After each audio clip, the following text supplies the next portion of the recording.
Hello दोस्तों, आप सभी का हमारे यूट्यूब चैनल पे एक बार फिर से स्वागत है। तो साथियों, आज के पेपर के बारे में हम बात करेंगे। आपका जो आज का प्रैक्टिकल था वो किस प्रकार था। अगर आप किस प्रकार से लिखे होंगे तो आपके बहुत ही अच्छे नंबर, जो कि पता है कितने 250 नंबर में से आपको कितने नंबर मिल जाएंगे। तो आइए हम इस वीडियो को शुरू करते हैं। प्लीज़ अगर आप चैनल पर नए हैं तो चैनल को सब्सक्राइब कर लें और हम आपको बताते हैं कि आपको कैसे लिखना है। तो साथियों, इसे हम दो प्रकार से लिख सकते हैं। कैसे कैसे लिख सकते हैं इसके बारे में हम बताएँगे।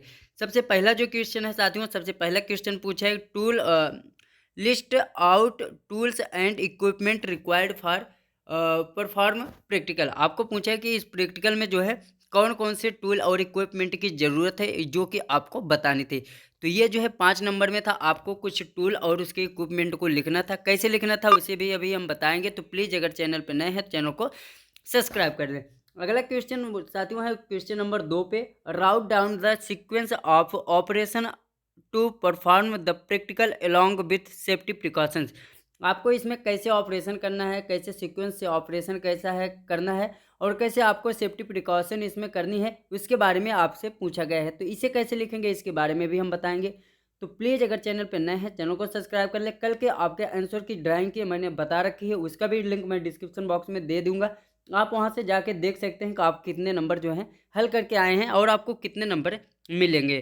तो साथियों, आप उसे ज़रूर देख लेना और आगे आने वाले इन फ्यूचर में आप सभी सीबीटी एग्जाम की तैयारी के लिए आप हमारे चैनल को सब्सक्राइब कर लें, क्योंकि 2 से 3 वीडियो बनाता हूँ लेकिन आपको उसी से सारे क्वेश्चन जो है पूछे जाते हैं।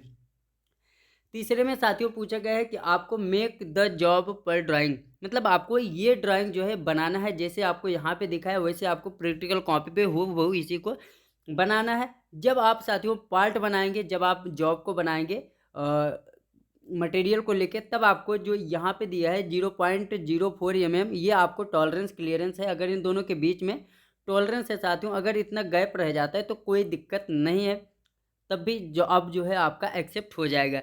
तो इसे आपको काट के अपने स्कूल में इस प्रकार से बनाना है, अपने संस्थान में जाके ऐसे ही जॉब को तैयार करना है, जिसकी जो लंबाई है चौड़ाई हो कितनी है उसके बारे में आइए हम बात कर लेते हैं। तो प्लीज़ अगर चैनल पर नए हैं चैनल को सब्सक्राइब कर लें और वीडियो पर लास्ट तक बने रहें अपने नंबर को देखने के।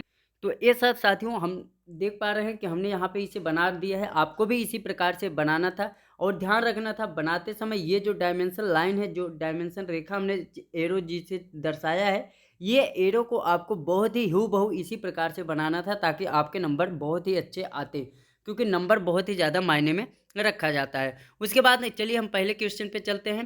पहला क्वेश्चन आपको क्या लिखता था साथियों, पहले क्वेश्चन में आपको लिखना था tools and equipment. Tools and equipment में आपको ये चीज़ लिखना था, या तो आप अगर उस प्रकार से नहीं लिखे हैं तो कोई दिक्कत नहीं। पहले क्वेश्चन में आपको इस प्रकार से लिखना था, केवल इतना ही लिखना था, टूल्स एंड इक्विपमेंट डाल के आपको ये सारे लिख देने थे। लेकिन अगर आप इस प्रकार से लिखे हैं तो आपको बहुत ही अच्छे नंबर और भी अच्छे नंबर मिलेंगे। सबसे पहले आपको अपना जॉब बनाना है, फिर all dimension are in M M, जिससे आपको पता चले कि जितने भी माप आपने दे रखा है सारे एम एम में है। उसके बाद आपको क्या लिखना है साथियों, उद्देश्य लिखना है। उद्देश्य के आगे आपको लिखना है जनरल फिटिंग का तैयार करना है। जी हाँ साथियों, जनरल फिटिंग बनाने का अभ्यास करना आपको लिखना था। उसके बाद आपको रॉ मटेरियल में आपको साइज डालनी थी, कितने कितने हैं, तो आप यहाँ पे देख पा रहे हैं साथियों। पहला जॉब जो है आपका 60, ये आप देख पा रहे हैं। पहला जॉब जो है ऊपर है, मैं आपको दिखा रहा हूँ। पहला पार्ट ये है, यहाँ से यहाँ तक, यहाँ से ऐसे होते हुए आपका पहला पार्ट ये है। तो इसकी जो चौड़ाई है ये 60 है साथियों और ये 40 है। तो 60 40 और यहाँ पे देख पा रहे हैं मोटाई 10 7 है, तो इसे हम थोड़ा ज़्यादा ले लेंगे। तो इस प्रकार से ये है आपका पहले की साइज़। लेकिन जब हमें इसे बनाना है तो इसे हमें थोड़ा ज़्यादा लेना पड़ेगा मटेरियल को, तो हम इसे लिख देंगे एमएस साइज़ में, अर्थात मैंने जो मटेरियल लिया उसके बाद एफएस साइज़, अर्थात मुझे इतना प्राप्त हुआ काटने के बाद। उसके बाद नीचे वाले में अगर हम बात करें साथियों, तो नीचे वाले में आप देख पा रहे हैं कि नीचे वाला हमारा जो जॉब है वो इस प्रकार से जो है जॉब है ये वाला, अर्थात 60 आप ये देख पा रहे हैं और 40 ये है। तो 60 गुणे 40 और गुणे 7 ये देख पा रहे हैं, 60 गुणे 40 गुणे 7। तो ये देखिए हमने ये लिख रखा है 60 गुणे 40 गुणे 7, ये है आपका। उसके बाद ये हमें फिनिशिंग साइज चाहिए, लेकिन जब हम इसे बनाएंगे तो थोड़ा हमें क्या चाहिए, थोड़ा एक्स्ट्रा मटेरियल चाहिए ताकि काटने पीटने पे बचा रहे। तो ये हमारा एक्स्ट्रा है माइल्ड स्टील साइज। उसके बाद ये हमारा फिनिशिंग साइज है, अर्थात मेरा जॉब है। तो इतना लिखना है उद्देश्य में।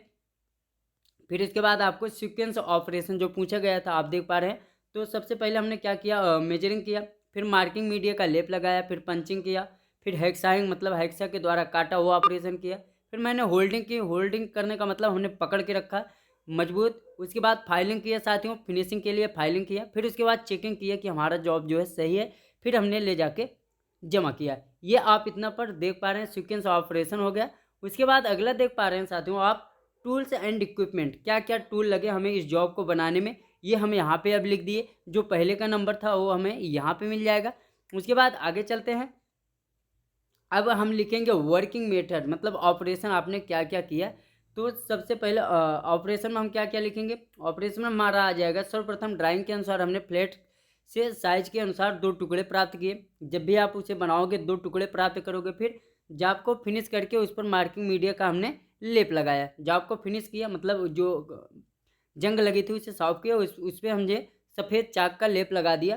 फिर मार्किंग मीडिया सूखने के बाद जब वो सूख जाती है तो हम उस पर डार्ट पंच, बॉल पेन, हैमर, स्क्राइबर की सहायता से उस पर मार्किंग किया। जैसे आपने कागज़ पे बनाया उसी अनुसार हम क्या करेंगे, जॉब पर जो है मार्किंग मीडिया के ऊपर बनाएंगे।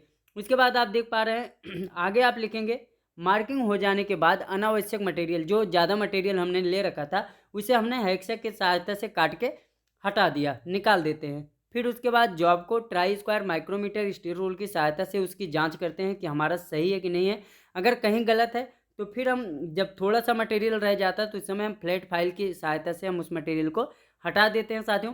फिर उसके बाद आपको अगला लिखना था, जॉब बन जाने के बाद स्मूथ फाइल की सहायता से फिनिश करके हमने उस पर अपना नाम और रोल नंबर लिखकर जमा कर दिया। ते रहा आपका वर्किंग ऑपरेशन। उसके बाद ये आपको लिखना था। उसके बाद आपको लिखना था अगली हेडिंग में सेफ्टी प्रिकॉशंस, मतलब उसमें पूछा भी गया है क्वेश्चन नंबर 2 में, सेफ्टी प्रिकॉशंस में मतलब क्या लिखना है, सुरक्षा सावधानी है कि आपने जब वो जॉब बनाया तो उस समय आपको शॉप में क्या क्या ध्यान देने की बातें थे। सबसे पहले आप ये भी डाल सकते थे, कटिंग करते समय हमेशा कूलेंट का प्रयोग करना चाहिए। जब भी आप कटिंग कर रहे हैं उस समय हमें कूलेंट का प्रयोग करना चाहिए, ताकि जो है हमारा जो कटिंग टूल है वह ख़राब ना हो। उसके बाद आप डाल सकते हैं, ड्राइंग को अच्छे से समझना चाहिए, बिना हत्थे वाला हैमर प्रयोग में नहीं लाना चाहिए, बिना हैंडल फाइल का प्रयोग नहीं करना चाहिए, जिसमें हैंडल ना हो उस फाइल का प्रयोग हमें नहीं करना चाहिए, अर्थात उस रेती को हमें प्रयोग में नहीं लाना चाहिए। अगला है, मार्किंग टूल को कटिंग टूल से हमेशा जो है अलग रखना चाहिए, फर्श पर तेल न गिरा हो, नहीं तो आपको इंजरी हो सकती है। उसके बाद अगला है, बिजली के वायर ना कटे हो वरना आपको इलेक्ट्रिक शॉक लग सकता है। ये हेडिंग आपको लिखना था। उसके बाद और भी हेडिंग थी जिसमें लिखना था, टूल को सही क्रम में रखना चाहिए, कटिंग करते समय कूलेंट का प्रयोग करना चाहिए, आपको हमने बताया। अगला है, जिस मशीन की जानकारी ना हो उस पर काम नहीं करना चाहिए, और कंपनी के दिशा निर्देश का पालन करना चाहिए। जो भी आपको बताया गया था शॉप में, आपका जो दिशा निर्देश दिया गया था उसका पालन करें, और मशीन पर कार्य करते समय गले तथा हाथ में कंगन ना हो, इस चीज़ को भी ध्यान में रखना चाहिए। तो आई होप आपको इस प्रकार से आप लिख के आए होंगे, जिससे आपके बहुत ही अच्छे नंबर आने वाले हैं साथियों। तो अपने और भी जितने भी एग्जाम अब होने वाले हैं तो इसके लिए साथियों प्लीज़ हमारे चैनल को सब्सक्राइब कर लें। मैं आपको 2 से 3 वीडियो बनाऊंगा, उसी से पूरे क्वेश्चन पूछे जाएंगे। तो आई होप वीडियो आपको अच्छी लगी होगी। प्लीज़ चैनल को सब्सक्राइब कर लें। धन्यवाद।